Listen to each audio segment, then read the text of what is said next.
All right, really glad to have this gentleman back on the Sports Card Shop guest line again for his second appearance. When he was on the first time, he got into talking about some of the things he does in his card room to protect and preserve his cards, but we didn't go into detail. So I said, "Man, we have to have you back on, and we got to cover that more." So I don't want to make him wait any longer than he has to. Dylan Double D Vintage, welcome back to Sports Carnation. Thank you, John. I'm excited to be here. I'm excited about talking about this in particular as well because it's something I did a lot of research on and had to really figure out because I moved from a climate that was just kind of drier, California, to Hawaii, which is much more humid and a totally different atmosphere for collecting and something you really got to think about. So yeah, thank you for having me on and yes, rock and roll. Yeah, and it's funny when I knew I wanted to have you back on, obviously, and talk about this. And one of the reasons, number one, it's important, right? We love our cards, we're passionate about them, we want to keep them looking as best they can for as long as they can. And I don't know a lot of other shows that talk a lot about stuff like that. Past, what you put them in, top loader, semi rigid, soft sleeve, maybe how you ship them, but we don't talk about enough how the ones that we're not shipping, right, our own personal collection, how do we keep them, preserved as best we can? And there is a science to it, and you're gonna touch on that for sure in today's episode. First off, I want to say, like we talked about the first time you're here, doing great things with your own content on your channel. At the end, make sure you give out all that information. You're doing kind of collaborative efforts with Adam from Splendid Sports. Just I guess we'll start off there. How's that going with your own content? Yeah, it's been really fun. A lot of opportunities have come my way, and just I've been blessed by a lot of people in this community, and it's just really exciting for me because everyone knows that I was by myself in solitude collecting baseball cards forever, and I never stopped in high school. People knew me as I collected baseball cards, and there's always rumors that I bought a house with baseball cards, I all kinds of stuff. So for me to put myself out there and finally create content and get the feedback that I've gotten from people and the opportunities, like it's really been unbelievable. And you and Danny Black with the Hobby News now, and I got to be a part of that. And the interview you Yep. did yesterday, or I listened to it yesterday, or I listened to Yeah. it today, one or the other.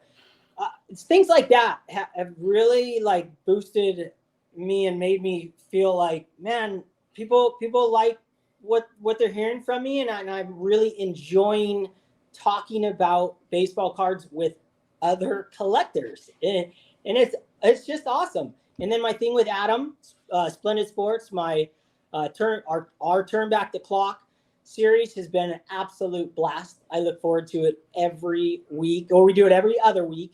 Um, I appreciate everyone's feedback in that. It's been fantastic.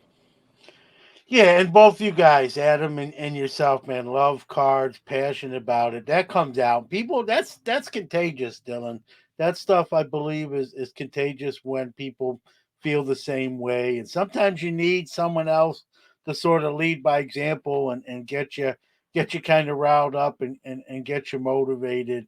I think both of you guys sort of epitomize that, do a great job. I know I'll say this, I'll say it on record. I know he listens. Jeff Owens, the editor at Sports Collectors Digest, heard the episode you were on and said, "Hey, John, I'd like you to do, the Hobbies the People column.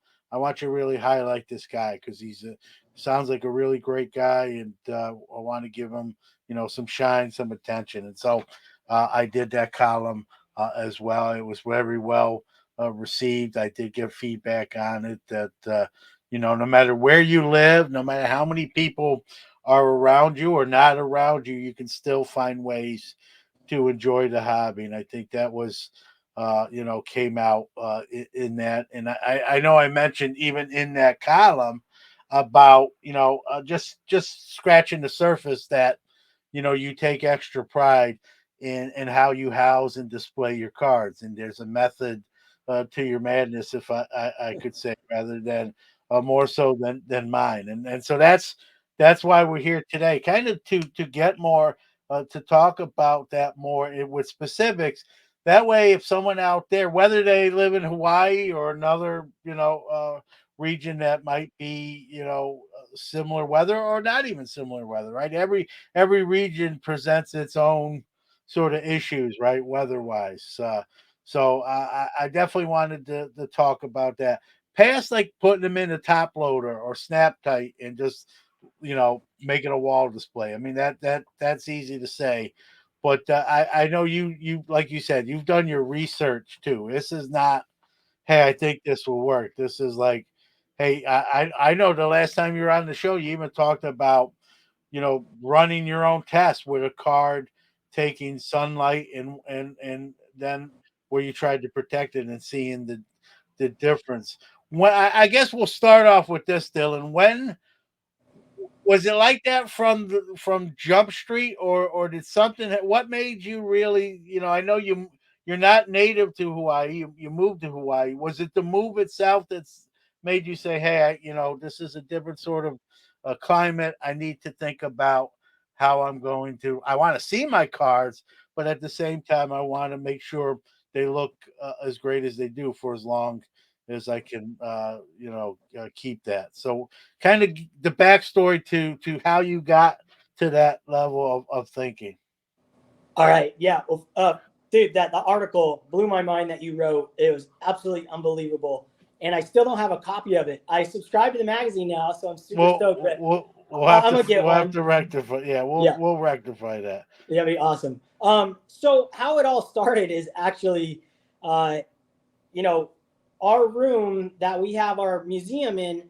I started with a tiny little square for my baseball cards about 6 years ago over here. I've been displaying cards my whole life, but always in my closet and like in the pantry. I had cards in a big display, so I never worried about light.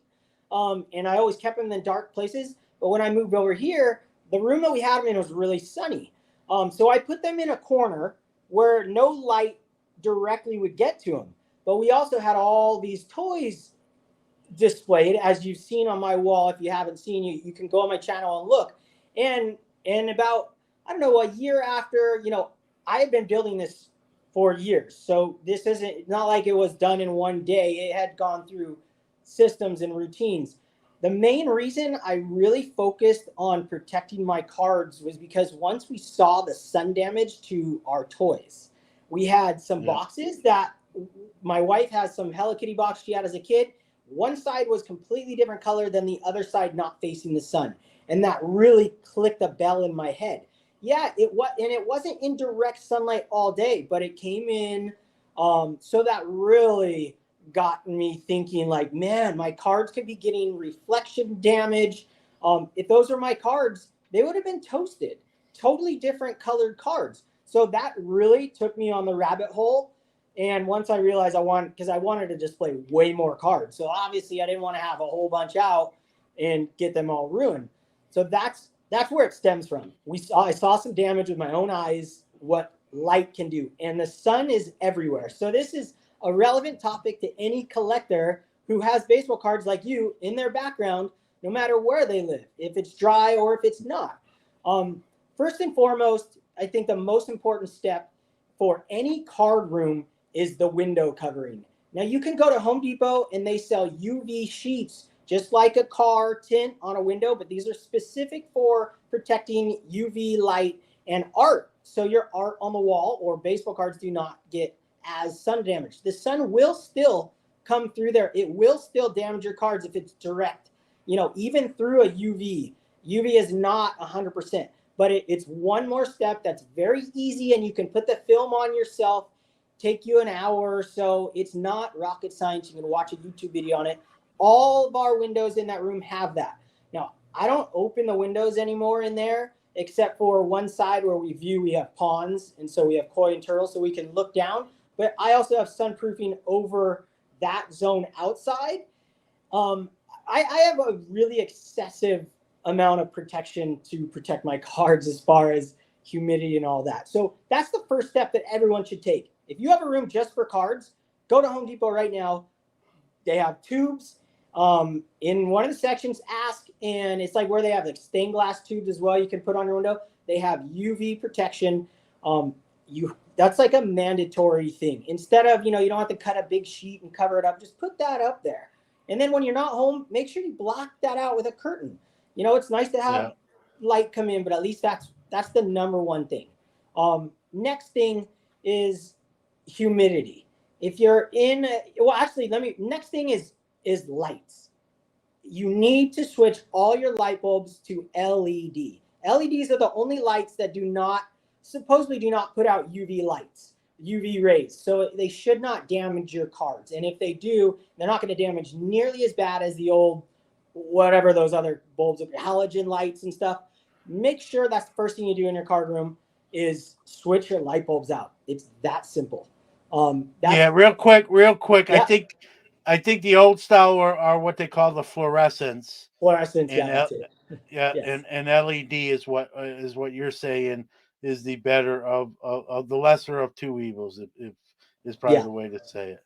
Supposedly they put out 0 UV rays LEDs, so to me light is light, and I still not going to blast them on the cards all day long. But I have lights in my display that boom, that light it up, because you want to enjoy your cards. You don't want to look at them in the dark. So where do you want me to go from here? I have a whole bunch of. You want me to just keep going?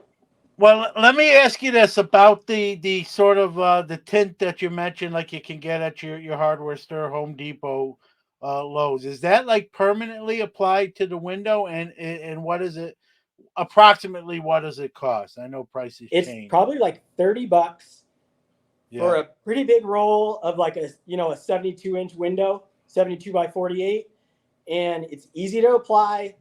Comes in a roll, and you apply it on the inside of your window, just like it comes. You can buy a little squeegee pack and a little spray bottle, and just watch a YouTube video, and it'll teach you how to do it. It can be frustrating at first because you might get some air bubbles in the beginning, but you'll get really good at it, and it will look. You won't even notice it's there. Once it's on and dried in a couple of days, just like a window tint on a car. The first few days could see some bubbles, and then eventually you don't even know what's there. So that's a must. That's a must-have. I can't recommend that enough. Oh, you muted yourself, John. What do you say to people who have graded cards and say, hey, they're encased, they're slabbed, like these slabs are UV protected? What is your answer to that statement, I guess? Well, they're not UV protected. Some companies say there might be some drops of UV protectant in there, but you muted yourself again. Is that what you wanted to do? Yeah, because Sorry. No, you're good. You're good. So I think people overestimate the UV protection that's applied to these cases, and the one touches that say UV protected. Look, the UV protected in glass only goes so far. I did an experiment with high quality UV grade glass that is meant for museums. I bought this stuff, cut it custom for my wall, and I put a sheet and I put cards behind it, and I put, I did a full scientific experiment, as good as you can get. Normal glass, the UV glass, put them in the sun, the same spot, and I had extra cards of the exact same card on the side to see what happened. They all faded. The ones behind the UV glass faded less, but they still faded. So there's no foolproof. And the PSA slabs, they're, I guess they're kind of watertight, I guess you say, but I would never dunk mine in the ocean. I would never put mine in the water.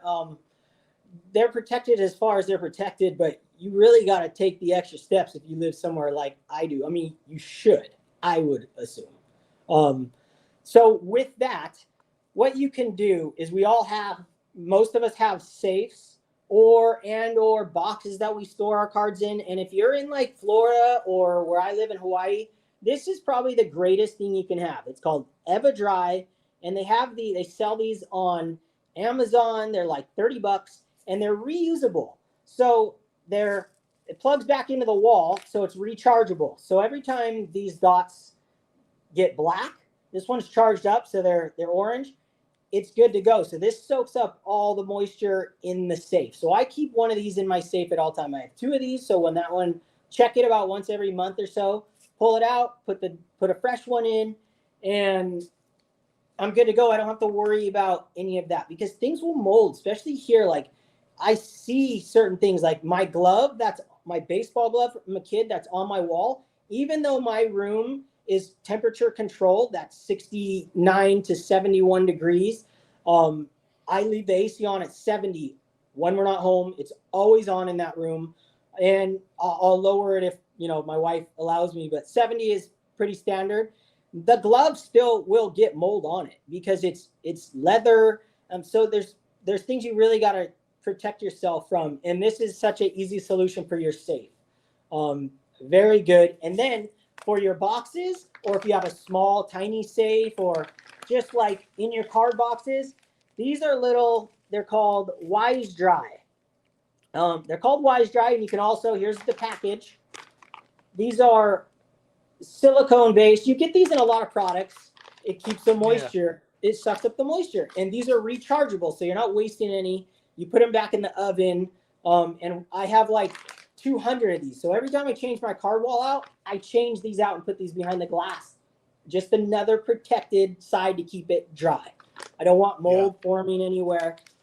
Really important stuff, I think, for someone who has a high dollar collection. So those are kind of the main ones. Any thoughts or questions on those?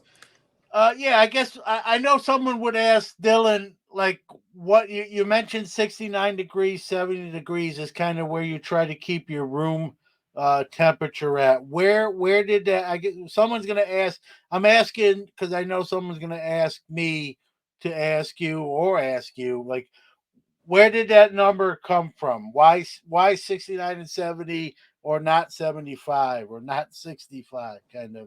I could Google it, and I believe that is where I got it from. I think it's like 69 to 71 or 68 to 70. In that ballpark is like the proper humidity to keep collectibles, and just to keep your house dry and fresh. Yeah. That's kind of the rule of thumb. Now, don't quote me on this. Do your own research on this. I haven't. I should have looked that up before. No, that's okay. Been doing it for a long time, and that's just a number that. Plus, I can't go any colder. My wife would never allow it to be colder than that, and I don't think any colder. I think too cold could be. I don't think too cold could be harmful. I think it just dries it out. But yeah, hot weather. It's not ideal for cards. For those who haven't been to Hawaii, me being one of those folks, how hard is it? Is it difficult to keep a room, especially in maybe the summer? Obviously, there is it difficult to keep that temperature, or at 69, 70 degrees, or not? How do you do it, and is it difficult? Well, so I cut a hole in my wall to the outside, and I bought one of those AC units that go in the window. And all I did was just cut a hole in the wall instead and plugged it right into the wall because I didn't want to use my window. I don't want to cut a window, and I don't have a window shaped like that. Plus, I wanted it out of the way underneath our desk. And it was like $300 for one of those things. And, it's the most energy efficient possible before you go into buying the central air system, which is more energy efficient. But we just wanted to cool this one room down. We have two rooms connected to this room, so it cools the whole entire room down. It probably costs, it says it costs $50 a year to run. I'm sure it costs more than that, especially where I live. I mean, our bills are like $380 a month for electricity because we have a bunch of ponds, we have a pool, all kinds of reasons, and that's one of them. I didn't see a big spike when I put that one in. Actually, I used to have the portable ones and those are just garbage. I would never, ever recommend getting those. They're garbage. If you're going to do it, get either central air, but that's big money, or just do a window unit. They're very efficient. They do a very good job, and it's on automatic. So I have it set at 70. When we leave the house, it's on, and it just runs on light fan and just keeps it at that temperature. It turns off when the temperature gets to that, and then it just holds its ground. It works very well, and you come home to a cool house. It's really nice. Oh yeah, oh yeah. And listen, I'm in New York. It's no Hawaii, but we we just had 88 degrees today, so Wow. it gets hot even here. And you're right. So even the packets, like you mentioned, I think they're called desiccant packets. Is kind of the Yeah. layman's terms for them. You can get those, like you said. Those are fairly inexpensive, and you can recharge them. It's not like you necessarily have to always keep buying them and that sort of thing. What about the car? Now, you said you cut your own glass, right? Am I wrong? Yeah. Yeah, I did. Yes. So And the and UV. Yeah, and go you ahead. treated your own the glass you cut. You put that UV protectant on it as well. No, so the glass I bought is museum Come, grade museum yeah, grade glass. It was from a plastic company. I think it was plastics.com, and it's a professional company that does glass for museums, does glass plexiglass, yeah, high end glass. So you can get thicker grade. I got not the thickest quarter-inch. I got like I think it was 1/8 or 3/16, I think. Um, it comes UV protected. It is a UV. It's infiltrated in the glass itself. It's made for art prints and like all museums have this stuff. I guarantee every museum you go into has UV grade glass. That's why they can have lights on. Most of the stuff doesn't get damaged. But when you go to museums in like Washington D.C., we were just there like 3 years ago. Me and my wife, we were museum freaks. We love the history of museums and the yeah, stuff. We love seeing stuff. We saw the Declaration of Independence. That's under UV glass and also under like very light LED lights that just barely, just so the signatures don't get faded in. And still, over time, things are going to fade regardless. But there's just steps that we should take. And cards are really resilient, and they don't fade as easily as a lot of things, which is good because use pretty good quality ink in these things. And the modern stuff, especially, the shiny stuff, probably just reflects light. I don't yeah, worry too much about that stuff, but still. yeah. Great points with the UV, the museum glass. Now, what would you say? Like, that's obviously better than going to Home Depot, and it's going to cost you more, obviously, but that would be a better alternative than sort of, sticking the UV tint on your own windows. Yeah, This is if you're going to do a display, you're not going to be putting film on the display itself because it will leave a reflective material or leave it's darker. Like my windows are darker because the UV yeah, film I put on there. But the glass, the UV glass from the museum grade glass or from the plastics company, it is crystal clear and there's no reflection at all. It's actually better than glass when you look through it. It's very high quality stuff and it's not crazy expensive. I think it was like $200 for a sheet of, I'd say, 48 by 24, which sounds expensive. But how many people have a display case the size of mine? Like, yeah, I probably spent 2 grand on glass, but I have a few sheets left over. Um, One thing to note, yeah, just if anyone decides to tackle this, when you're cutting plexiglass, you're cutting it in reverse on your bandsaw. So not going into the blade, you're turn the blade on and you're going in it backwards. So everybody knows it's super simple, but just wear eye protection and it's stuff. Stuff sucks to cut. I'll be honest, yeah. but make sure you go into it backwards. Quick tip Yeah, again. it's very small. I'm not an acrylics expert, but I know a little bit, little sharp, little microscopic, like you said, eye protection, highly recommended. A good tip on how to cut it. Otherwise, you can break it or ruin it or splinter it. It doesn't really break, but it can kind of spider, if you will, and so and at the price that it goes for, you don't want that to happen. And you mentioned price, right? It can be pricey, but so can some of our priceless cards that we love too. They can be very expensive. I have one, as a lot of people know, over my shoulder that is expensive, right? What if now with your card displays? Do you at some points do you take some cards out, maybe give them sort of a rest from light, or not necessarily since they're protected by the glass? What's your kind of assessment there? If someone says, "Hey, every 3 months I sort of rotate my cards on display, and a whole new batch comes out, and I put the others in a case, and then maybe once a year they come back for 3 months." Is that something you think's a good idea, or maybe a little extreme? Well, it's kind of pointless, to be quite honest. It's not, Yeah, cards aren't skin where if you take them out of the sun, they'll get their color back, or vice versa, will get whiter. They, once they're in the sun, like if you're gonna take them out, it doesn't matter. It's not like you're giving them a rest from what just happened to them. The damage is already done.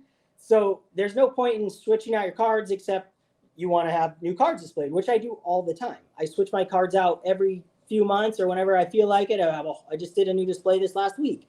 So it has never been for the reason that I want to give it a break from the sun, because it really it doesn't need a break. It's already been in the sun. It's not going to turn, the color's not going to go back on the card. So it's just part of displaying a card or bringing them to the card show, and being under the light. They're supposed to be seen. This isn't like, so I'm not so anal about it where it's, I'm not going to let my cards out. Like, dude, these things are meant to be seen. They're not meant to be in yeah. a box, trapped and unseen. So I don't want people to get scared of this. This is supposed to be like just extra steps you can take, easy steps. Yeah, and some of it very affordable too. I mean, obviously UV museum glasses, but again, when you compare that to what some of these cards are worth, right? It's worth that investment to protect them and preserve them, right? I'm not necessarily comparing a card to the Declaration of Independence, but in some cases, it's Yeah, probably not that far off either. So yeah, any a little bit. You only have to buy it once, right? Unless something happens to it where you have to replace it. But it's worth, like, while it might cost a little bit more, it's worth the investment that you're making the cards to protect them as well. For those who want to get that kind of glass, where would you recommend they go to pick that up? I want to say the place I bought mine was called plastics.com. Just Google it. It'll probably be the number one search plastics company. It's not hard to find. There's probably multiple companies that do it, but this was one that happened to be able to ship to Hawaii. And if you're on the mainland and if you're in California, I mean, you can drive there and pick them up. So you're saving. I mean, I probably spent half the money was on shipping. Stuff was ridiculously expensive to ship. So Yeah. I think it's not too hard for people to find. Yeah, the other tip that I can give, and the reason I can give this tip is my showcases are now all acrylic. Uh, I don't even want to call them glass because it's not glass. Glass and plexiglass are not even the same thing. So all my showcases now, when I do shows, Dylan, are acrylic. You cannot, just for anyone that doesn't know or is going to get acrylic, do not use Windex on acrylic. It will fade it. It will kind of discolor it, and kind of cloud it. On most acrylics. I mean, every acrylic is all sorts of different chemical components, but the general standard acrylic, you don't want to use Windex. They do make an acrylic cleaner that's designed for acrylics that works as Windex does on glass. It's the acrylic version of Windex for acrylic. So that's something I use. I'm doing a show this weekend, before the doors open. I'll use this product. The name escapes me. I think it's Clearex. Is what it's called, Clearex, and it's the Windex equivalent for acrylic plexiglass. So Windex in some cases can actually ruin the acrylic. So just obviously we want to clean our glass or plexiglass, and so Windex will work on glass, but not as well, and sometimes in some cases can damage acrylic. So Luckily, I didn't find out the hard way. I kind of knew ahead of time, and but some people unfortunately find out the hard way. That would be my other tip too. Pro tip: if you're not sure how a cleaner or solvent is going to react on whether it's a fabric or glass or plexiglass, put it in a small inconspicuous spot first. Kind of see how it reacts before you just wipe the whole, whether it be a chair or upholstery or glass or plexiglass, because that once that happens, it could be too late if it's not good for it. So just little things like that, and I mean, is it? I mean, so you're well protected, but are you still? Do you still kind of say, "Hey, what else?" Are you always kind of thinking, "What else can I do? Maybe that I'm still not doing?" Or are you pretty at where you are now? Are you satisfied? Like you've got like, you know what I mean? You've got everything up to code, up to speed. I would say I'm up to code, up to speed. I feel like, I mean, I even put shade on the outside of my house, literally hangs down from my roof line all the way down. So my wall does not heat up because my cards are on the other side of the wall and my glass goes against that. So I don't want my wall to heat up. And so I'm ridiculous, but I'm never not learning. So I find a new trick or something. I absolutely still thinking about things. I'm always thinking about ways to keep dust down and all kinds of things, right? Yeah, no doubt. And I think I listen to other content and whatnot. I've talked about how to ship your cards properly, maybe how I kind of get ready for shows and show prep. Maybe how do I look at cards for inspecting them for whether I'm going to get them graded or not? How do I do that? But we don't get a lot of content where we talk about preserving and protecting the cards. And I think you're sort of, for me, you're kind of the poster guy in a good way for doing that, right? And so who better to have come on and tackle this? I don't think it's talked about enough. Even in other genres, right? We talk about museum grade glass. I've never, not that I'm listening to a lot of shows like that, but I've never even hear other people talk about how do we protect stuff, in the baseball Hall of Fame or Hall of Fames where there's you know amazing pieces of history. How do we protect them? Where we more or less our minds go with how do we protect them from someone breaking it and stealing and get away with it. But it's more, and obviously that matters too, right? Yeah. But Yeah. how do we protect it so it retains its original color as best it can be? That the cardboard doesn't deteriorate and all that important stuff that sometimes we don't think about. And so I'm glad you came back and we kind of tackled that. And I think a lot of people are going to listen to this, Dylan. They're probably going to say, "Hey, I never even thought about half of this stuff, or more than half of this stuff." And now that light bulb's going to go on above their head and say, "Hey, I paid X dollars for this card. This stuff that Dylan just explained, you know, is a fraction of the price to what the card cost me, and I can have that longer and protect it longer, even past my existence, right? I'm not going to be here forever, but the card potentially can. And so whether that's a family member that gets it or it's so it can go to the next person to get it and be in the best shape it can be. And I don't think we always, I'm guilty of that. I'm speaking to myself here too, Dylan. I'm not picking on anyone else. I think I've been guilty of that. We sort of take for granted, right? Oh, it's in a slab. Oh, it's in a case on my desk. Oh, I put my chair in front of that display when I'm not there. I got a poster blocking my window. And sure, those things are better than nothing, but there's even more further you can go without breaking the bank to protect your cards in a better sort of way. And that's what you're doing. And when I wanted to do this kind of show, I'm like, who better to talk about this than Double D, right? And because he's doing it, It's one thing someone can talk about something they're not doing. Hey, I want to do this, or I'm thinking about doing this. I rather talk to somebody who's already doing it, knows how it goes, knows some of the costs involved, knows how it gets installed and that sort of thing. And so I appreciate you sharing that. Any kind of wrapping it up, any kind of things you want to just close on when it comes to preserving and protecting cards. Yeah, I mean, we touched on all those type things, and this isn't a new concept, but get insurance. That's a no Yes. brainer. Yep. Collectibles insurance. I've had it for years and years.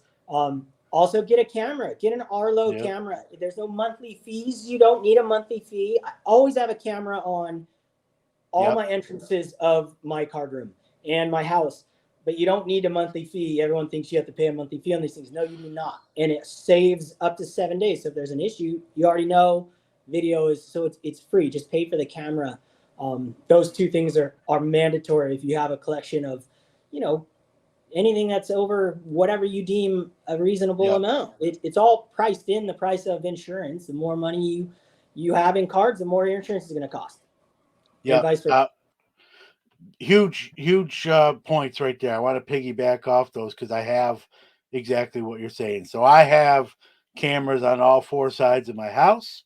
The room I'm in right now, which has a majority of my collection in it, also has a camera there and a camera behind me going in each direction. And the camera that you can't see that's over there actually rotates 360 degrees, and I can control it even when I'm not home. And it's motion activated. And like you said, Blink, Arlo, there are plenty of systems out there that will record and motion activated that do not require a monthly subscription fee. You buy them up front, you install them, and you have them. You can add to them. I've even added cameras from the amount that I originally got. I've added cameras to the whole ecosystem of cameras, and it's peace of mind knowing even when I'm not home, right, I can see what my son's trying to get out of my room. I'm just kidding, but or anybody. I'm picking on him, but you know what I mean. It's a peace of mind that there's eyes even when you're not there. And the other thing, huge, is collectibles insurance. And there's more than one company, right? So do your research. If anyone wants to ask me, I'm not going to mention them, by name on the air. But if anyone wants to ask me or Dylan, hey, which company to use? I don't want to speak for Dylan, he's right here, but I'll gladly tell you who it is. And it's very important, right?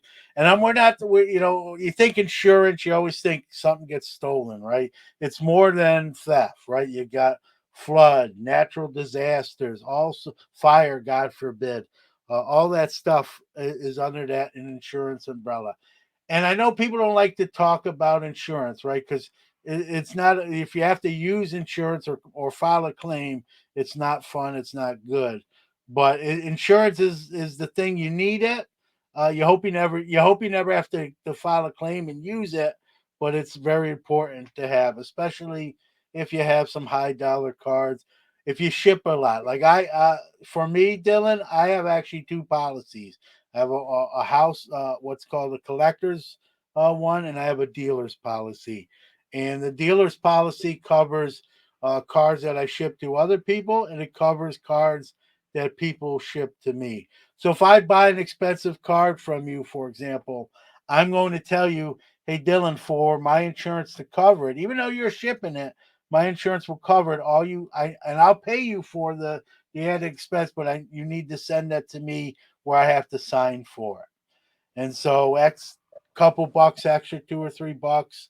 Um, and if something happens, even though you're shipping it to me, I bought it from you, and you send it that way, signature confirmation, and somehow I don't get it, it gets lost. The mailman or the FedEx guy steals it. It happens. We read about it in the news. Most of them are great people, but if you have that one person that does that, my that collectibles insurance, a dealer's policy, will actually cover it, even though you shipped it. If you just did it the right way, my insurance will cover the both of us. in a sense. So it's especially if you ship a lot of cards. I do bulk subbing now with SGC.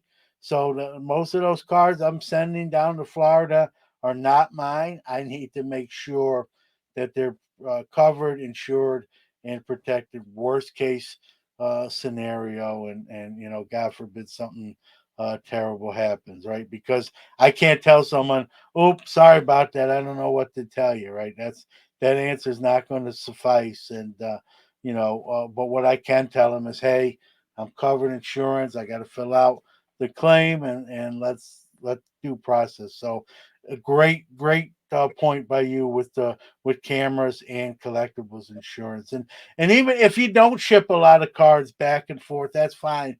But even having one for the cards that you have on your property, on premises as well, for not just theft again, but all sorts of things that could occur, natural disaster and fire, floods, and all that great stuff that we hear about in the news almost every day. So I'm glad you mentioned that too, because those are equally important. And you can protect your card, right, with you know museum grade glass, but God forbid a hurricane or tornado. That's not the glass is not going to say it might knock the sun down. It's not gonna knock a hurricane or severe winds or severe weather. And hopefully that obviously never happens. But very important to mention that, and good on you too. So again, Dylan, I appreciate you sharing that. I'll if anyone has any questions, I can speak for Dylan in this regard. He's one of the most helpful guys you're going to find in the hobby. I'm sure he'll be glad if you reach out to him. He'll be glad to help. If you have any additional questions after hearing some of what he talked about, he'll be glad to help you.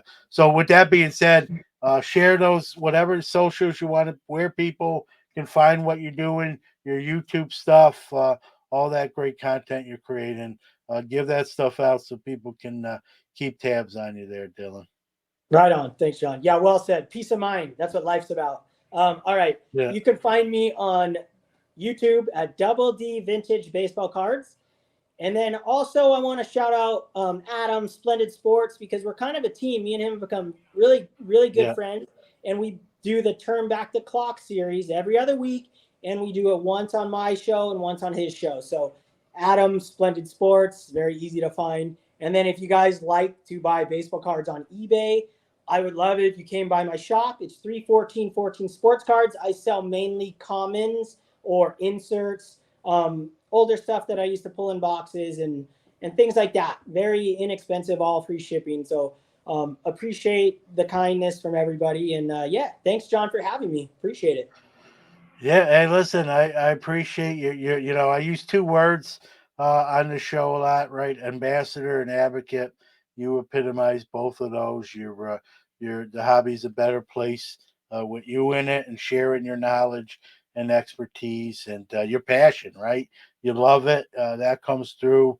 I know the first time I talked to you, or in fact, with that, the first time I seen your content, I'm like, this guy loves the hobby, loves cards, and it comes out of his pores. And I think that's very apparent to anyone that hears you or sees what you're doing. So keep doing it, keep it up, and I appreciate you making some time for us today.